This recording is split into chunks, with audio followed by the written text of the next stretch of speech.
Pas du tout. Pas du tout. Le huis clos ne laisse aucune trace au procès verbal.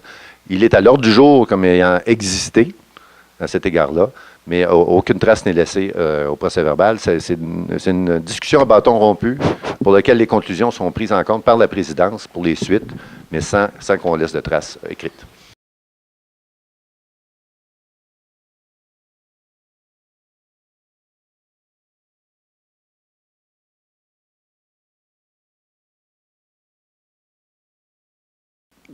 Petite nuance là-dessus, les personnes doivent être forcément élues par l'Assemblée générale dans les organismes à but non lucratif, ça c'est clair à ce niveau-là. De plus en plus d'organismes à but non lucratif se donnent effectivement des comités qui appellent de candidature ou portent toutes sortes de noms semblables, là, qui étudient le profil, puis qui vont rechercher des gens, puis qui font des recommandations à l'Assemblée générale. Mais là, je ne suis pas l'avocat de service, là.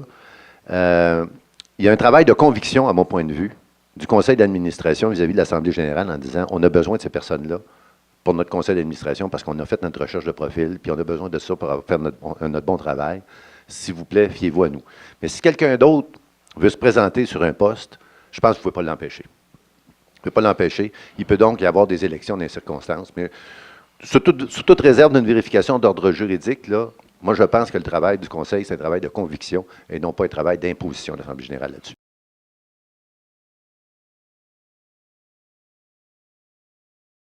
Vous avez vu l'acétate sur l'indépendance. J'ai mis en parenthèse toute la problématique de la présence d'employés sur le conseil d'administration. C'est une pratique qui n'est pas souhaitable. Bon. Parce qu'en soi, ces gens-là sont en situation potentielle de conflit d'intérêts presque tout le temps en réunion. Quand c'est temps d'adopter le budget, de suivre le budget, de choisir en termes d'orientation stratégique, on s'en va dans quelle direction, ça a toujours un effet éventuel sur le personnel. Et les gens ont tendance non plus à agir avec indépendance dans l'intérêt du CPE ou de l'OBNL, peu importe lequel il est, mais dans l'intérêt de la partie qu'ils pensent représenter, la portion employée. Il faut vraiment se mettre dans une situation de dire que les gens doivent avoir cette indépendance-là au conseil d'administration. Il y a d'autres manières de consulter le personnel que de les mettre au conseil d'administration. Le conseil d'administration, c'est un organisme de décision. Ce n'est pas un organisme de consultation là, à ce niveau-là.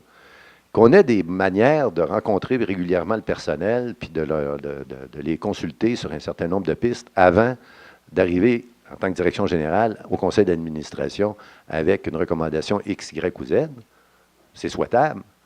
Parce que si vous êtes directrice générale dans un CPE ou directeur général dans un CPE, vous savez que le lendemain d'une décision, vous allez devoir gérer le changement. Fait que si vous n'avez pas préparé le changement dans votre organisation, puis vous pensez avoir une décision idéale, mais en même temps des pancartes à la porte le lendemain, parce que cette décision-là, on n'a jamais préparé le changement, bien, ce n'était pas une bonne décision. Ce n'était pas une bonne recommandation qui est faite au conseil. Donc, il faut effectivement les faire participer les employés dans la gestion, mais pas dans le conseil d'administration, de mon point de vue.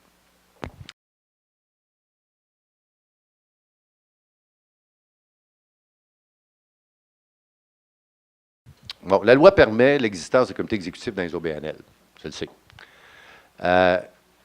Mais il faut comprendre pourquoi ça existait à une certaine époque, les comités exécutifs, puis que ça existe encore dans certaines organisations, malheureusement. Je dis bien malheureusement. C'est qu'on avait mis en place des conseils d'administration tellement gros qu'on n'était pas capable de les réunir, puis finalement, il fallait se donner une petite gang pour essayer de faire le vrai conseil d'administration. Mais on n'avait pas le courage d'en faire le vrai conseil d'administration. Il y a des banques, à un moment donné, là, ils sont fusionnés, ils étaient devenus 150 personnes sur le conseil d'administration. Évidemment, ils se sont donné un comité exécutif. Mais légalement parlant, tous les administrateurs ont la même responsabilité, qu'ils soient sur l'exécutif ou qu'ils soient sur le conseil d'administration. Et un comité exécutif, les décisions qu'ils prennent à ce comité-là doivent être ratifiées par le conseil d'administration. Et l'une des difficultés que ça pose souvent, c'est que le comité exécutif, on réunit les 3, 4, les 5 leaders importants du conseil d'administration. On prépare les affaires, on monte le dossier, puis on arrive au conseil d'administration, on dit, regardez, là, on a étudié ça, nous autres, là, puis c'est par là qu'il faut s'en aller. Y a-t-il quelqu'un qui s'objecte? Ça muselle en tabarouette les autres membres du conseil d'administration. Ça ne fait pas une vie saine à ce niveau-là. Vous êtes mieux d'avoir des comités du conseil qui travaillent plus en profondeur sur certains dossiers. Le comité le plus connu, c'est le comité d'audit, là, qui étudie les états financiers avec l'auditeur externe, puis qui fait une recommandation au conseil d'administration. Mais il fait une recommandation, il ne prend pas de décision. Un petit comité de gouvernance puis de ressources humaines là, qui regarde les dossiers, la composition du conseil, la manière dont on va évaluer la direction générale, et ainsi de suite. 2-3 personnes qui s'intéressent à ces questions-là, qui ont des compétences dans ces questions-là, qui vont travailler ensemble, qui vont venir au conseil, mais pas un comité exécutif qui va comme prendre des décisions en lieu et place du conseil d'administration.